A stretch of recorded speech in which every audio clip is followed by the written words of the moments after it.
How do I become a professional speaker? My name is Jason Hewlett. I am a Hall of Fame speaker and entertainer. And by the end of this video, I'm going to give you at least 5 tips, the quickest ways that you can become a professional speaker. And then as a bonus at the end of the video, I'm going to teach you also how you can find more speaking opportunities for yourself.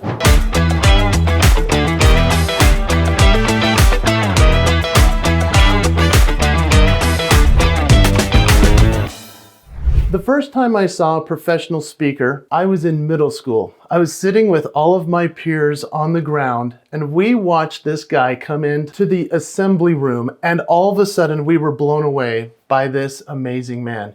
He spoke, he shared a message, he made us laugh, he made us think. And I remember looking around at my peers, we were high-fiving, we were having a great time, and I thought, this guy makes money doing this. It was unbelievable to me to think that somebody could do that. And that's probably what you want to do as well, as become a professional speaker. The guy I saw, his name is Dan Clark. He is a Hall of Fame speaker. And what's interesting is after I saw him, I said, that's what I want to become. And guess what? Eventually he became one of my friends, and we've now toured the world together. So it was a really amazing thing to see somebody do what I wanted to do. And so having that vision of seeing somebody do it really opened my eyes, and I'm grateful for Dan Clark. So the first thing that I would recommend that you do to become a professional speaker is you need to write down what you're passionate about, what you feel that you have authority to speak on. Now, I'm going to share with you a worksheet at the end of this video that you can get that'll actually give you a process that will help you through this. I call it the ICM Process Worksheet. But I want you to identify for yourself what you're good at, what you actually think you could talk about, and that people would pay you to talk about. You see, all of us have something that we're good at, that we naturally do, that can make it compelling, can make people interested in us. Why would they hire us? Write down what you're good at, what your authority is, what you're an expert in, and then you'll be able to get closer to becoming a professional speaker. Number 2 would be to create your own version of a TED Talk. So that would be your best 15 minutes.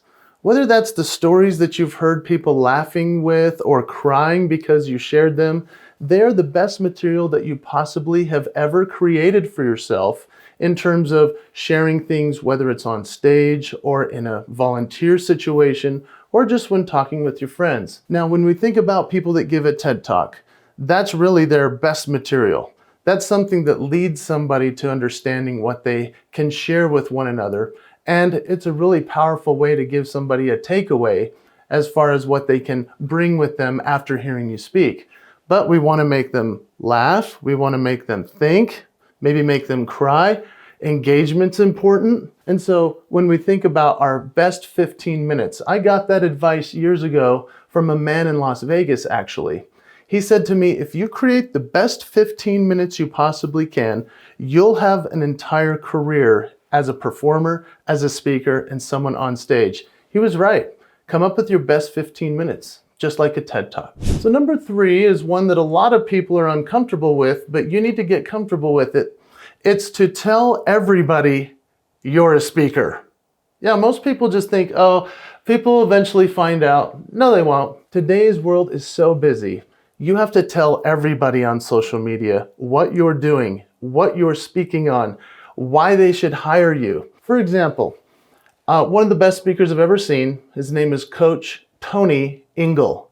Now, Coach Tony Ingle was a basketball coach for me, and he was a legend with everybody that he ever coached. They laughed, they loved him, he was motivational, he'd scream in your face. And I remember talking to him, and I said, Coach, why are you not speaking on stages more? And he said, well, I don't know, I mean, I'm just a coach. He had this Southern accent. I'm just a coach. I don't know if anybody would ever hire me to speak. And I said, Coach, you need to just tell people that you're a speaker, that you're available. Coach Ingle put together, with my help and others, a website, a couple of things on social media, and some video footage of him speaking. And I'll tell you what, his opportunities blew up. It was amazing.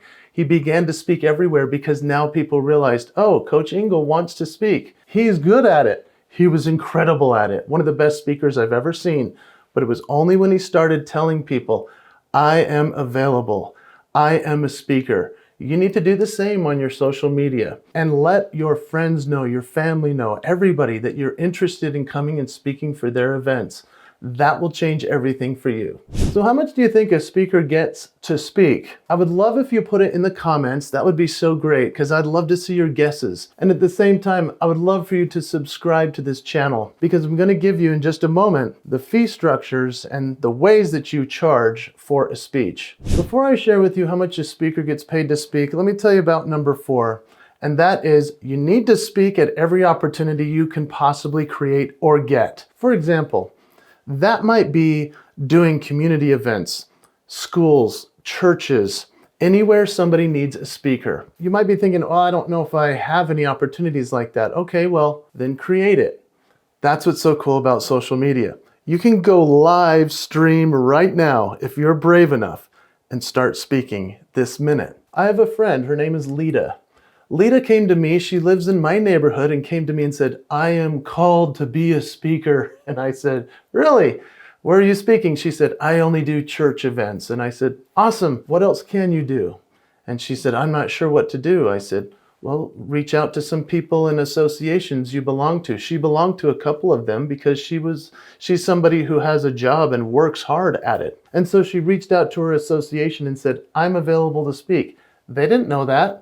Then she told her business and said, I'm available to speak. They said, we didn't know that.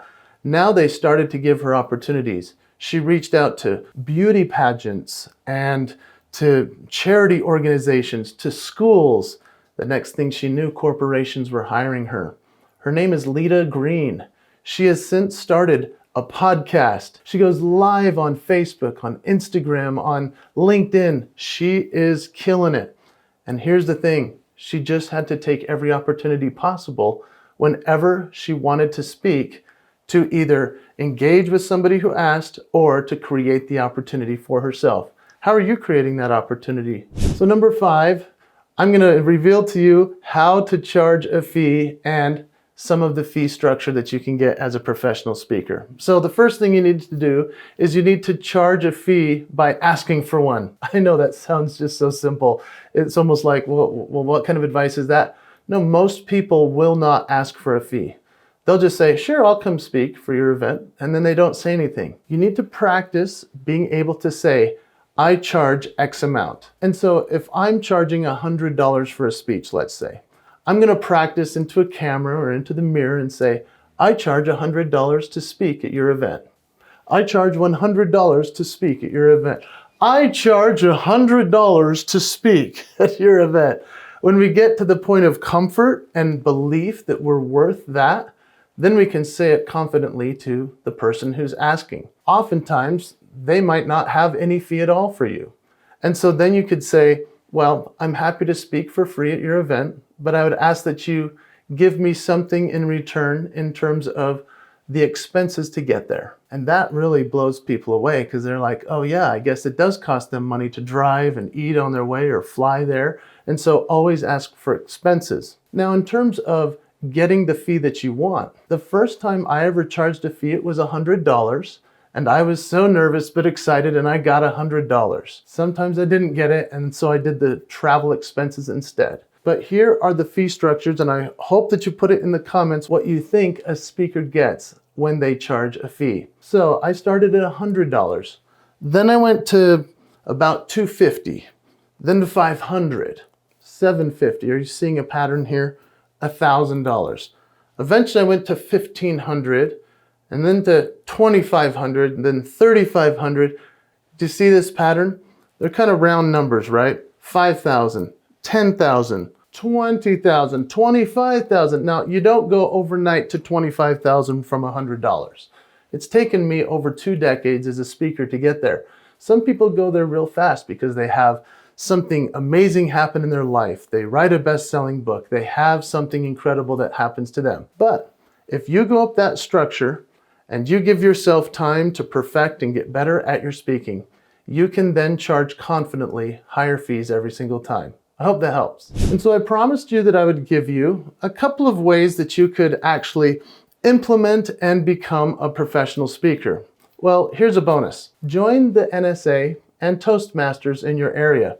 NSA stands for National Speakers Association. Joining with other people who are association members of something you're trying to do, which is speak, is so helpful because they know and they have been there and done that. It's awesome to join in with a group and a community that sees in you what you may not see in yourself, and you can see in them and go, oh, that's how I could improve. So please go check out your NSA local chapter for National Speakers Association or Toastmasters as soon as you can. So I have a free gift for you, and I would love for you to go and get the ICM Process Worksheet. So ICM again stands for Identify, Clarify, Magnify. How do we identify, clarify, and magnify that which makes us great as a speaker? How can we become a public speaker? Well, that's what I want you to go get this worksheet. It'll help you through that whole process. You just go to jasonhewlett.com/ICM. jasonhewlett.com/ICM. And I hope that you'll also like and subscribe on here if this has helped you. Maybe I missed something that I should have shared. Put it in the comments. And thanks for engaging with me today.